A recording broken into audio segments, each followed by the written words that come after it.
Okay, so this is going to be a much more disturbing story, okay? This is about my dead sister, um, biological sister, Miranda Marissa. I don't know her name. And she died something like 30 years ago.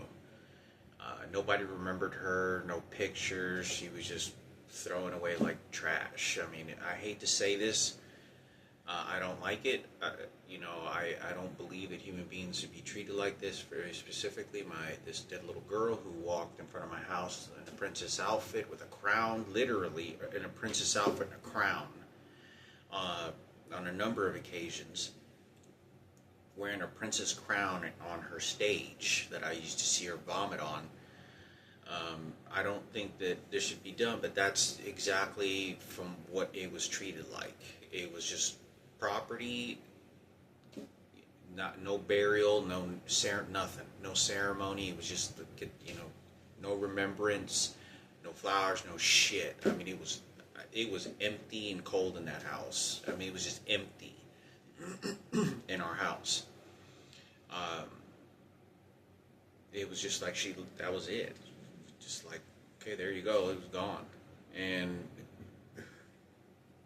but what I want to get to is Richard Murphy, John Murphy, Danielle, Ann, and Jack Murphy. When I used to go to their house, I didn't start going to Richard Murphy's house until the end of 6th grade when he started inviting me. And after a couple of visits, even a couple of visits, Richard Murphy used to get his dad, because his dad used to pick him up. He would stay 2 weeks with his mom and then 2 weeks with his dad. So for the first 2 weeks, we would always play football out in the front yard with all the kids and a couple of the other kids in the neighborhood. And his dad would show up. And his dad would show up in his hearse-looking Cadillac, expensive car. And he would pick all his 3 kids up and then take them to Flower Mound. And his dad would pick me up and take me to drop me off at my house, and he'd have a problem with it. So that was pretty cool. So he'd pick me up and say, "Yeah, I'll take you home. Why don't you just jump in the car?" So I jumped in the car. Richard's like, "Hey, let me ask my dad if he'll take you home." And he asked me, and he'd ask his dad, and he said, "All right, yeah, he just lives down the street." So he'd drive me down the street.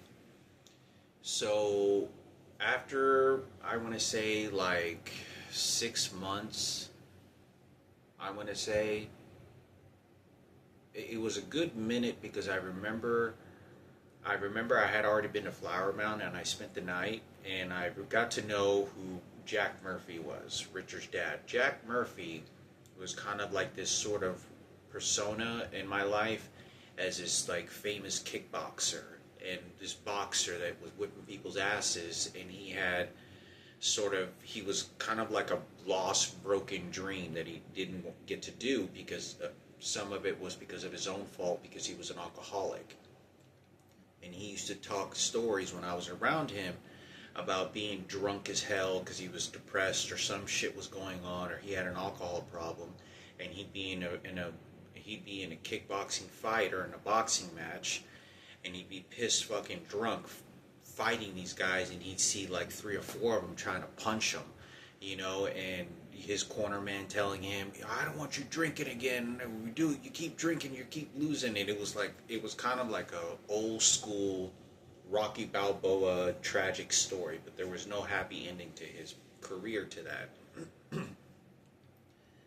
So he was very much sort of this persona of this person that was like the kings of the badasses, because he had a nice car, nice house, he was built, and he could fight.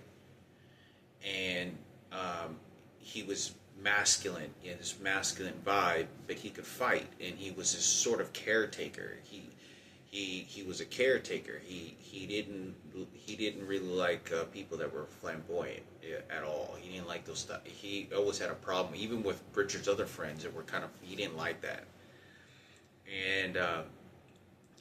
And so anyway, he was very much of a guide vessel for me. Without a doubt, almost like a father figure. I didn't see him as my dad, okay? At a very young age, I immediately understood for me to intentionally make the separation so that I knew that Richard and John could keep something sacred without me violating that, because I was some stranded fucking kid. I knew my dad was in a fucking nursing home. I just couldn't do anything about it because he was dying and I had to live my life. The fact that he did that to himself, he did that to himself. You know, that was a sudden tragic accident.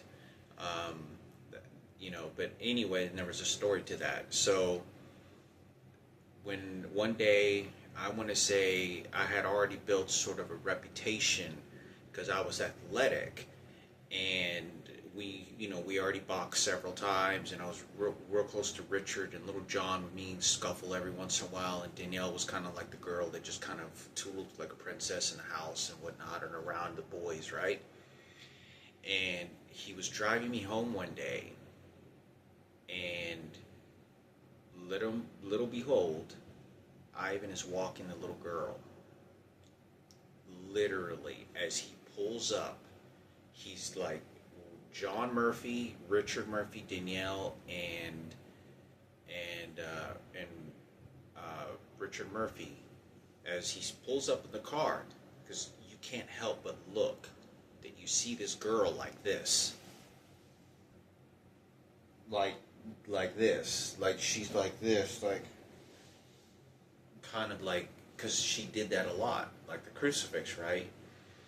And she would just be like limping dead, like not dead, but like she was severely brain damaged, could barely walk, and Ivan was walking her, and they all stared at her.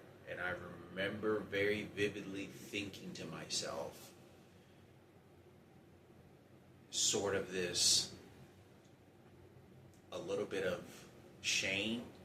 I wouldn't say a little bit. I remember sort of blushing, and I remember feeling shame because it was an ethnicity that, like, since my dad was fucking old, like, it was almost kind of like this, because I grew up playing soccer for a very long time with the mentality of being a champion. You know, I had all these trophies set up on my wall, and I played soccer, and I was extremely athletic, and I was raised very much so to just carry that discipline of being the champion type of mentality, being successful, specifically athletic, more inclined than the other kids, greatly inclined more. So when they saw her, I remember thinking shame, and I remember her walking, I mean, just literally, and they froze. And I remember just looking at Jack when I was looking to see it, because I was looking at their faces to see how they reacted. And I remember Danielle they were all just staring, just staring at this girl that just, like, is completely mentally challenged and retarded. I wouldn't say retarded, but that's, she was mentally deformed. And she was just walking. And I don't know if they saw her in the princess outfit that day, or in the crown that day, but I know they've seen her more than once. And they were just staring at her. They didn't know really what to explain. They just knew that this girl's deformed. And I remember Jack looking, and he just kind of parked, and he looked, and he was just staring at her. And he was just like... And so Jack Murphy always taught his kids to be champions, because they were. I mean, his dad carried the legacy of a boxing champion to his kids. That's why Richard liked to fight. That's why all his kids are great fighters and extremely intelligent, because he was going to raise kids that were badasses, and they were. They excelled all the other kids in muscle strength and intelligence, extremely competitive at the highest level of competitions. And so Richard was very much like that as well.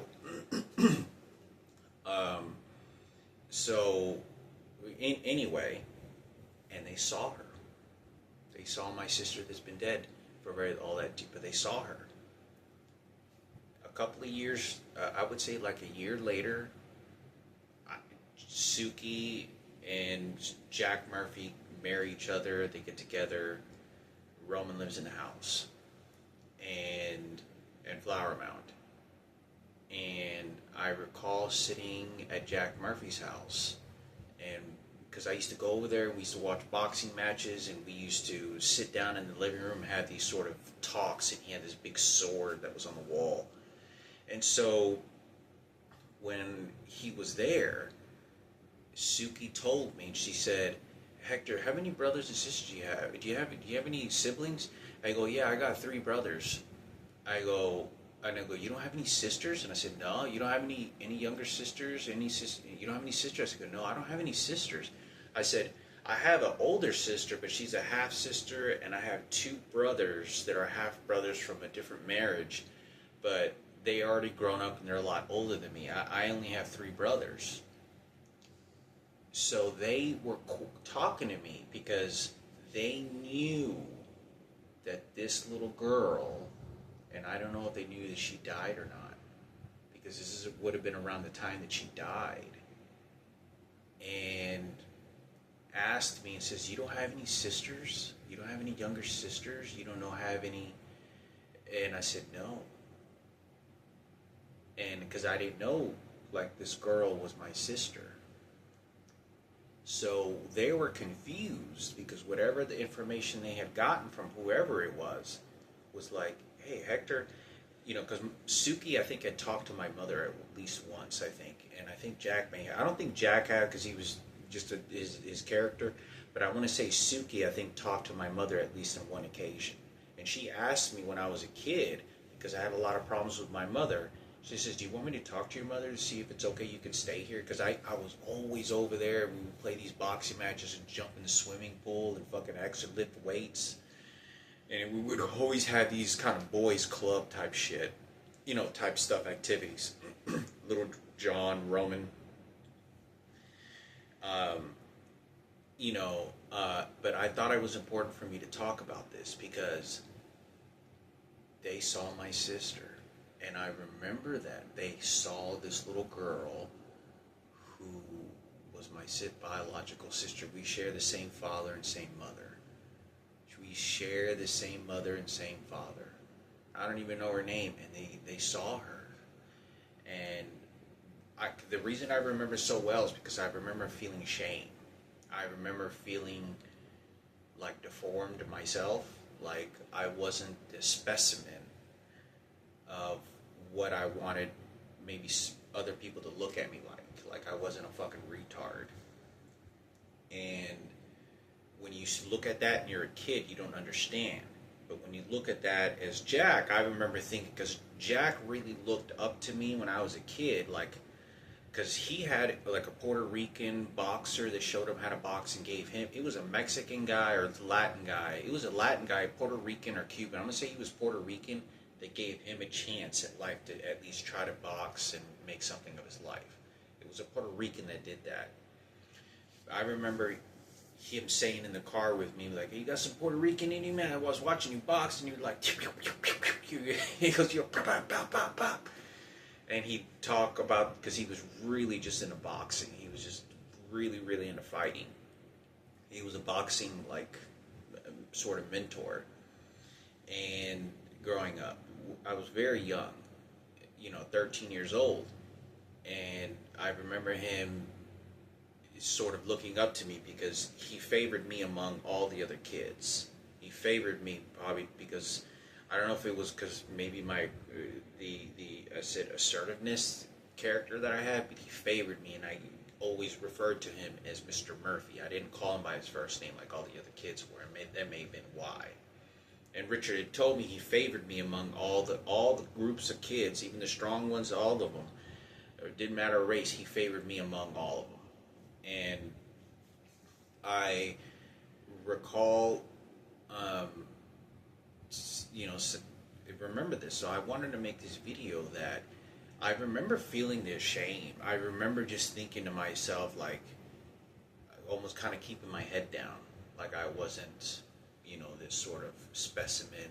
And this is one of the things that really pushed me as well, partially, was it because so much the influence was my dad, but this is kind of what pushed me as well when I was playing soccer and wanting to do athletics, because I didn't want to be represented as some deformed weakling out of the pack, that I was in. So I always had to do that, usually doing cardio and working intensely, working on balancing beams and techniques that I knew that if I wasn't stronger than somebody, I could either outrun them, and I could do a lot of different things, throw a football and hit its target better. I could hit the target much more better than they could. I could calculate it faster than they could. And that was always important to me. Because I was very skinny as a kid.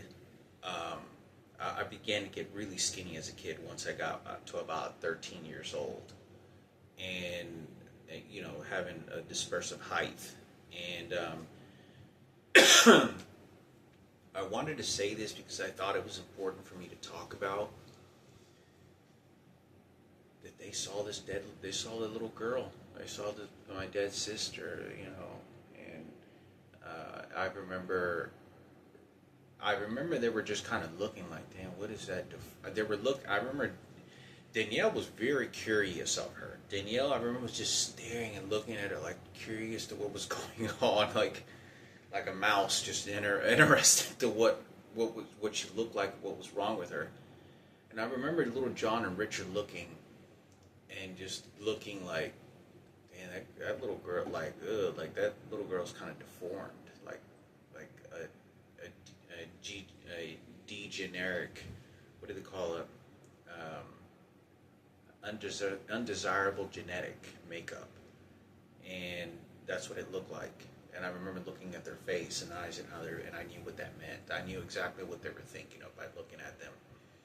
And they were like, "Damn, look at that deformed person. Looking, I'm not related to that person." And it looked very, when Ivan was walking her, it looked very much like a undesirable genetic pool. That's what it looked like. And I remember just thinking to myself in shame, even though I didn't think that I knew this was my sister, but I just felt, because she had black hair like I did, and I had a Mexican family, so it had this ethnicity sense of undesirable, right? And genetics, like it wasn't, this strong genetic makeup. So, bigger and better than the other kids, because this was the worst of the worst. This is a different particular story for this individual. This had to do with some sort of compassion of exercise that everyone was supposed to attribute, and apparently did. At least God sent in that way. They say people have many different aspects of what think God does and this and that, but yeah, that's a healthy output look at it. That God sent this person not for me, but for others, to share and exercise compassion to those types of people, because you immediately almost forced to do that when you see that, because they don't know any better and they need your assistance. You can dominate them in every physical and mental way, so it's an exchange of something that God is immediately putting that person there for a reason. So, but that's one way to look at it, right? But I also remember Nick Herrera saw her, and he froze as well. Nick Herrera is Robert Carrera's son, which Robert Carrera is the kid. When Nick Herrera didn't show up until I was about 7th grade, about late 13 to 14 years old, and he started hanging out with me, Richard, John, and all this. And we'd always play video games and hang out, football, soccer, box, and shit. And I remember being dropped off with Nick, and at some point, and I remember Nick saw her at least once, and I remember feeling the same thing, shame again. So, I thought I'd make a video on this just for that little girl that I never knew who she was, never picture, and how her life was just trash, and a trash can just dumped. Because I believe in God, and to give her some kind of credit, even though this is 30 years ago,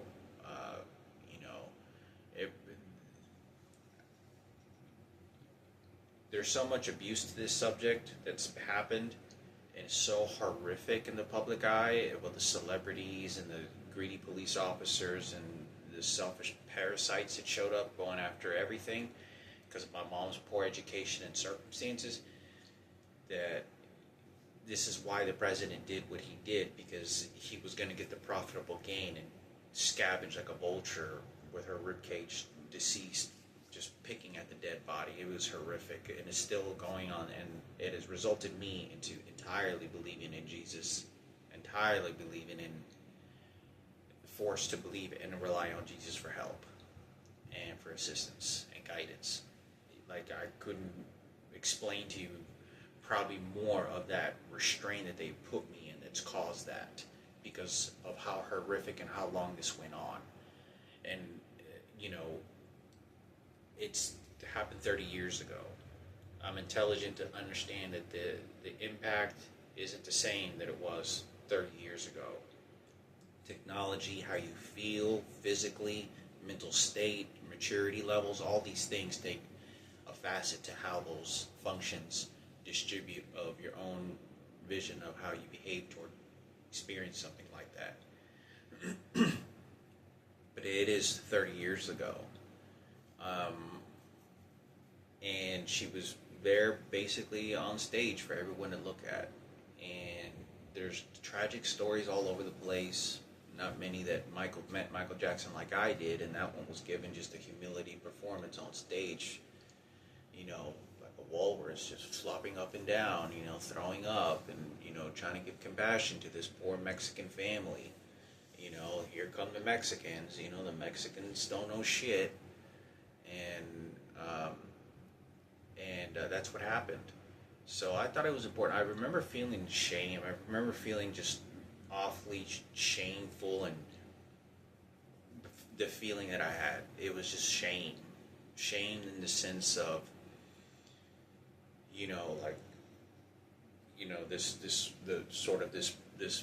Hispanic heritage breed was not that of higher than, it was among the whites and among the athletic blacks, you know, that Mike Tyson's and all that other stuff, you know, that you sort of born with this superior, you have not just a great athletic ability, but your intelligence, you're inclined greatly in all the different, you're a jack of all trades, inclined in everything, not just one department, just everything, and you carry the genetics of looks and handsomeness. So, but I thought I'd make a video on that. I was thinking, I couldn't believe that Richard Murphy, they all saw her sister before she died. It was right before, it was within, I want to say, it was like right before she died. I want to say it was like, because she died when I was like, she was like 15 years old. I was like 14. I was like 13 to 14 years old. And she died, she could have been 16, given that if I was like early 15 when she died. No, I wasn't 15. I was about 14, late 13 to 14 years old when she died. And, you know, by then I had already established with Jack Murphy a very strong sort of, you know, because he favored me and I was always going over there all the time. And then here he sees this little girl walking in front of my house that's all retarded. And you know, and just like, I mean, literally when she was walking, she was just walking like this, like just like a puppet, like a puppet, like, you know those crucifix things that you put in your hand, it has strings and you're just controlling it. That's what it looked like a puppet, like this, you know, this person was completely just into their own existence of mental state. So yeah, I can't believe that. I can't believe they all saw my sister. So did Nick. You want to say? I'm gonna say John Murphy. I don't know Anthony. I don't know if Anthony did. He could have, because Anthony didn't come over very often. But I want to say that John Murphy saw her at least once as well. I remember, I think, say John Murphy, because he dropped me off at the house one day and they saw, yeah, he did. And I think it was Anthony that was in the car, because he was in the car often when they drove that Volkswagen, that black Volkswagen they used to have. I was in the car with Big John and Anthony, and his mom, because his mom used to drive us everywhere, and we were in the car and they were dropping me off and they saw her. So Lucinda saw her and John Murphy saw her. The Basili family was very compassionate. You could just tell that because they were more focused on God and the desperation of reaching out to God as opposed to having the wealth security that Jack had. But, anyway, I thought I'd make a video on that.